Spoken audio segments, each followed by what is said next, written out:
So welcome to a new video. Today, instead of a lecture, we're just having a casual session. Who would have thought? I just want to try out a bit of different content on this channel. And yesterday, I just threw together a deck list, not optimized at all. It's the first iteration, no real side deck either. And the first duel I played was immediately really fun. And it was also the only one I've played with this deck so far. What kind of deck this is exactly, I don't want to reveal just yet. You'll see that around the end, when all the cards are in the graveyard. I won't reveal the deck list now, but you'll be able to figure it out. Basically, all the cards are shown. Yeah. So, for a change, played completely casually. Brain was completely AFK. Thousands of misplays in there. Didn't really think much during this duel either. And yeah, I also just want to encourage people to just play some random decks with friends too. Very casually, not competitively, and that can be a ton of fun. So, we have the absolute best starting hand you can have in this deck. With Pot of Greed. And an Apprentice. That's gonna be sweet if he attacks it now. Let's see what happens. He draws a card and activates his Graceful, which is also going to be really sweet in the next few turns. Discards some junk and plays a time capsule, so he's also playing completely casually. Set something and let's go. We have the Nobleman. Of course, we're setting our faith now. Since he apparently can't do anything against our face down, he just sets another card, and now it's really going off. We get the faith back. Then of course we play the Pot of Greed. So we kept the Toon Table of Contents in hand, which of course we could have already played to search, but we have a completely different strategy in this deck, which we were kind of hoping for, that we can now draw our magical library and just really go off with Toon Table of Contents. Unfortunately we have the... Okay, we'll see that later. So then we draw a card. That one's really sweet too. We're currently running one copy of it, just randomly splashed in. It's really nice when you have it. So, we draw a bit. And now here, this is really rough that we're discarding the breaker here. That's going to come back to bite us later. You can pretty much guess what kind of deck he's playing here. But like I said, I wasn't really thinking too hard. We've already had summon that move, therefore simply drop monsters. Here's this trap map. We'll see later why we play them. Exactly, I just wanted to keep it. Okay, now it tastes really good here. A double spell on the opponent's Graceful. So, we can see that this deck can actually be really explosive, especially if the Trinity cards are already in their respective graveyards. This situation can really set up some powerful plays. And drop something else. We don't need that right now. Have we already had our summon? And such a trap will probably disappear again. Now we can really go crazy with Card of Safe Return here. And now comes our second. The engine is clearly evident in this particular deck. And we're also playing this skillful and interesting Dark Magician, which is of course a classic Dark Magician deck. What else would you expect to see on Dueling Book at 1 AM? So things are really escalating now, and I was genuinely surprised at just how awesome this deck can sometimes be when you draw well. So, as I said, that was the only match I played with him. It's probably not consistent at all, but if you pull well, it can be really fun. What happens next? Of course, I'm still using the Cut of Safe Return option. Now we also have this double spell. We can activate Graceful Charity from the opponent again. It tastes great. Unfortunately, we only ever get one counter at double spell. I checked again. But that's okay too. Both cards get a nice counter, and this is a really tasty draw. You criminal, our opponent will be completely taken down here. He'll get a few more spell counters. And now, here's our really nice engine that we still have in there. Such a Last Will and Testament. Maybe you can play it twice. The card could be really nice with the Dark Magician skill set and such. Receives a spell counter and can now tribute away. To get yet another monster, no. First, of course, we'll get the Dark Magician. And now there's another special card here. I don't know why we're calling him in defense now. Actually, we could go all in, but anyway. It definitely tastes right now. We can now flip a coin. If our prediction is correct, the opponent's monster field will be destroyed, meaning all monsters will be wiped out. Or if we predict incorrectly, our monsters will perish. But we can already see here that the enemy has a Spirit Reaper. We have almost no cards to get rid of him at all. Yes, well, we would have had BLS, but whatever. If you're already playing it, then you might as well just risk the effect. We're calling heads now. And it works really well right away. Now, for those who don't know, we can special summon Dark Sage from the deck. It's a truly insane card. When you summon it, I think it's one of the only cards I know that you can just special summon from the deck using its own effect, apart from Synchro and Fusion monsters. It's really nice, and we can only special summon it if we have Time Magician and Dark Magician on the field. Then we activate Time Magician's effect and correctly predict the coin toss, and it simply special summons from the deck. It has a really crazy effect. Namely, we can add a spell card from our deck to our hand. It's also one of the few cards in the entire game that has the effect of adding any spell card from the deck to your hand. It's a really crazy effect when you think about it. And what do we take? I think we still had Heavy Storm in the deck. That's really nice now, of course. Premature is already gone, so we can activate it right away. Unfortunately, he negates it. But yeah, we can just apply some pressure now. Attack. And then we'll pass. So that was a really nice first turn, or third, or whatever. Now we can already see the opponent is playing a final countdown deck. So this is a total disaster now that he has this level limit, Area B, because we have no outs to get rid of it. I actually wanted to include an MST. I thought that card was pretty cool, with Library and Skilled Dark, just to get an extra counter. But I didn't end up including it, and now I was thinking a bit about whether we can get rid of it somehow. We still have the option to bring back this breaker with Call, and can then also give it another counter with Apprentice. But as I said, I didn't even have that on my mind. I just thought, okay, screw it. I'll just attack him with a few monsters. I think I wanted to save this call option in case he gets rid of it somehow, so I could do something like Call of Time Wizard or something. I'm attacking him a bit now, but unfortunately we won't be able to win this game anymore. He also has a Solemn here, which means we would have been completely dead anyway. By the way, this virus I think is also a really sick card in this deck. You can just tribute the Dark Magician again right away. You can bring it back with Card of Safe Return and this card here, or tribute the old Dark Magician. That can also be really nice. In any case, we have no option to win here anymore, unfortunately, because he's also about to play another protection card during his next turn, and unfortunately for us, this means that we simply can't win the game anymore. And there we see it, that's going to be our downfall here. Pays 1,000 and we're just completely dead.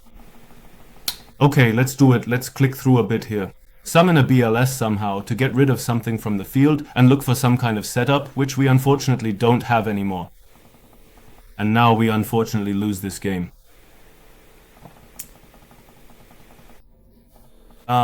Exactly, I don't even know if the virus was still active. It could even be that yes, it should have still been active. Our only remaining hope was that he'd somehow get an MST or something into his graveyard, which he probably doesn't even have in his deck, and we could then duplicate it. But he didn't do that, so unfortunately we lose this game. It's a shame, really. It was a really awesome starting hand. We actually made a lot out of it, but yeah, maybe the deck should be optimized a bit. An MST would be really nice, I think. So unfortunately we're not siding. We had like 3 or 4 cards in the side deck that are kind of random. Nothing really against his deck. I just clicked through, as I said, didn't think much about it here. He's playing his final countdown again right away. We've set the MOF here a bit greedily because he probably won't attack us anyway, so we can go for a double graceful next turn. Let's see how this develops. Alright, this is getting really juicy again with this library. We're going all out again, double graceful. Of course, he also has a graceful in his deck, which means we can even go for a triple graceful this turn. Then we have Toon Table of Contents. Now we draw a card, and again it's really bitter that we draw Toon World here. We can only search for one more Toon Table of Contents. We get another spell counter. Upstart Goblin gives us another spell counter here. And that's why we're playing this Toon World. Also because it's a pretty nice combo with double spell that you can just discard it, because with double spell I really have to discard a spell card. That's why I'd rather play Toon World. In a pinch it can also give a spell counter if I just play Toon World normally. And I also considered playing this Toon Cannon Soldier. It can also be nice because with Last Will it can shoot itself. And then we can just special a library or something from the deck. But it's not that amazing either. So we're discarding Dark Sage here. Unfortunately, you can't special summon it from the grave, which is a real shame. You have to special summon it from your hand or deck. That means now that it's in the graveyard, we can't get it back at all this game. But we'll just try to win a different way. We're definitely keeping Breaker this time. We're drawing a few more cards. Another graceful, discard something else. We finally found the nobleman here, the one we needed. That was very important. And we attack, set a few more cards, and pass. Another really great first turn, or second turn, whatever. So we're now in turn 3 of Final Countdown, and we special summon this one in the end phase. The card special summons a normal monster from the graveyard in defense position. That's why it's best to always activate it during the opponent's turn, so we can then have it in attack position. Let's see what we do next here. We play Nobleman, get more spell counters. Breaker, we're already setting him up. I also kept the Apprentice in my hand so we can play it next turn and shoot again. It's also a really fun card in this deck. We have so many cards with spell counters, so it can come in really handy. He's using Fake Trap on his Judgment, okay? I don't know why I'm not switching him to attack position now. Completely lost, but that's why I'm brain AFK here. I specifically did it during his turn, but now I just forget to switch him to attack position. I'm not assuming he has a Mirror Force. I still have Call anyway. I could even activate it on Apprentice, could shoot something again. I have no idea why I'm not doing that. Draw another card. A completely bad play. But whatever. So, let's move on. Gravity Bind. Okay, well anyway, we'll just keep on attacking as planned. So let's move on. What's he doing? Upstart Goblin is tasty. We get a spell counter. He gets some cards. Curse of Anubis. So, Pot of Greed from the top. So, now we can shoot this Gravity Bind and he just gives up. So it's now 1-1. It was a really exciting match. My heart was racing. Let's see. Breaker is of course one of the most important cards. I even sided again. I had, I sided 2 cards. I still had them in the side deck. They weren't actually side deck cards, but luckily, instead of taking them from the deck, I put them in the side deck. So I had them, and they're helping us a lot now. Of course, we go straight for Breaker, shoot, and get the Spirit Reaper. We can't really get rid of that one. It's a really tough card for our deck to handle. We only have Time Wizard and BLS to get rid of it at all, so this is a tough one. He wants to treat himself to some life points. So, this one is really nice here of course, but that's the first misplay right there, resolving it 3 times. We should have waited for Last Will, I think. That play would have been a bit better. Because now we basically have 1 too many spell counters. Or rather, we searched 1 too many times. We're getting Dark Magician now, and it's really nice that we can get Time Wizard again with Last Will, and of course we want to go for Dark Sage again. Last time it was heads, so logically we'll choose heads again. And now we're trying our luck, and unfortunately it's tails. That's really bitter. It destroys our entire field and we gain life points. I was actually about to quit the match, but let's see. Maybe we can recover a bit here, because I thought if Premature goes through on our Time Wizard and we can draw a card, we might still have a chance. That's why I'll just call heads again. It's actually a really easy call. and it's tails again. That was incredibly frustrating. I was actually about to quit, but I thought to myself, I can't just give up now. I have to believe in the heart of the cards. A really bitter draw. We always want to keep that one in the deck. It's a real minus card if you draw it, or even if it's in the deck, it's generally a minus card. A really bad card. But it's bitter. I thought now we don't need to set anything. Better to save card destruction? I thought he wouldn't attack us anyway. Because he might want to save some life points, and he doesn't want us to be able to attack his Spirit Reaper, but he attacks us. We're basically completely dead now. Let's see what he discards. Toon World, okay? We only had junk anyway. We don't really want to activate card destruction yet. I figured he hasn't activated a final countdown yet, so I don't want to give him any more draws and just play for time a bit. It paid off in the end, and BLS was, of course, a real top deck. That's the heart of the cards, what you need in these matches. He draws and sets one. Now maybe we can still win, or maybe not. Okay, things are looking bleak, bleak, bleak. We've already used Breaker. We still have one Heavy Storm in the deck, and two sorted cards that we'll see in a moment, which could even be useful. Now he draws his final countdown, okay, but he has to pay some life points again. We'll give him a few more. Slim pickings. We'll keep the library in hand. We don't want him to be able to attack it directly. We want to draw a few more cards with card destruction. Luckily for us, he doesn't know that final countdown is sent to the graveyard when you activate it. He just leaves it here. But of course, we're not going to tell him that. It's already a bit close to cheating, this move. But who cares? We just want to try and win, and I don't know, maybe in the anime it stays on the field or something. Or he just put it on the field to mark it and just doesn't want to set a card. We'll just say nothing. Who cares? Everything's on the line here, so you should try to cheat.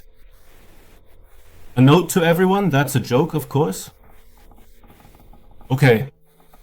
We're drawing more cards here now, then we'll wait for our card destruction, which we can fire off at some point. Double Spell is also really nice. We're hoping he has something really great in his hand. He already has Pot of Greed in the graveyard, so that's a nice draw. We'll set it, and now we'll fire off our card destruction, get rid of all this junk. And here, this was one of the sided cards. It's also really random, of course, we sided this in. And of course, Dark Magician of Chaos. So we're going really all in here, because I thought with Dark Magician of Chaos, we might be able to recycle our Heavy Storm. That's why this one is in, and of course, Dark Magician of Chaos is in again. And let's continue here. We could actually activate Double Spell now, but I don't know if we'll do it. We can also save it. Anyway, the idea is, and this is a general tip when you're playing against stall decks like Skill Drain Stall and things like that, you should save all your cards, all your Raigeki breaks, Heavy Storms and so on, and then go for an OTK in a single turn, because you can see he has a full hand, probably full of Solemns and stuff. If we try to use Heavy Storm or MST one by one, he'll just negate it and set a new card, and we can't win. Against decks like this, you really have to, we can see he only has one negation card, but we can assume he has a Solemn or something, maybe two negation cards. You should always unleash everything in one turn. That's the strategy here. We'll play this one, and of course it can attack again. That's nice. Okay, now we can't do anything at all. We're completely screwed. He pays 1500 life points for that. You can't do that. But whatever, it's probably an anime effect. 1500 is a multiple of 1000, as we all know, times 1.5. He can pay that for all I care. I don't give a damn. As long as he loses a little more. Now we draw Pot of Greed. Really nice. We can definitely set Faith. Exactly, and let's see. I don't think we need Delinquent Duo here. He's always discarding anyway. Call of the Haunted. Right, we could actually consider playing that. Then with Card of Safe Return, we could at least draw one card. Our Breaker might be interesting, but we have nothing left to give it counters. We only run 2 copies of Apprentice Magician in this deck. So, let's see what's next. Okay, now things are starting to happen. We're bringing back our Dark Magician just to draw another card.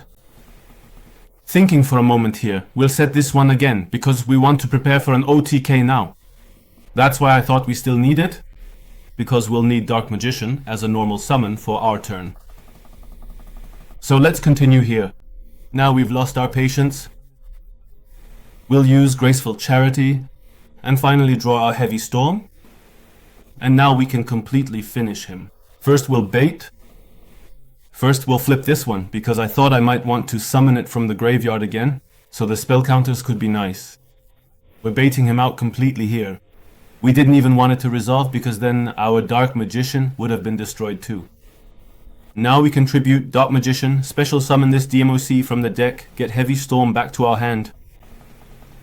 So, everything's gone. Heavy Storm. Now we flip the Moth, which gets us our Premature Burial. We tribute both of them for Dark Magician, and now we have everything. We could now activate Graceful or something again to get it to 3 counters, or with the Premature Burial we'd get another Dark Magician, but we can also just use Premature Burial to get the Dark Magician and attack him completely. And he writes nice field, and it is of course a really great field that we have here. We have 2 Dark Magicians, Dark Magician of Chaos, Black Luster Soldier, and this skilled Dark Magician on the field, and we're destroying him completely. Of course it would have been difficult if he had sent this final countdown to the graveyard. He probably still has Solemns in his hand, but we'll see, I don't know, maybe we still could have. We probably could have won anyway, because if he pays half his life points, we don't even need the Premature anymore, which means we can just use the Moth to take the Solemn right out of his hand. So it's GG either way, and it was just a really fun duel.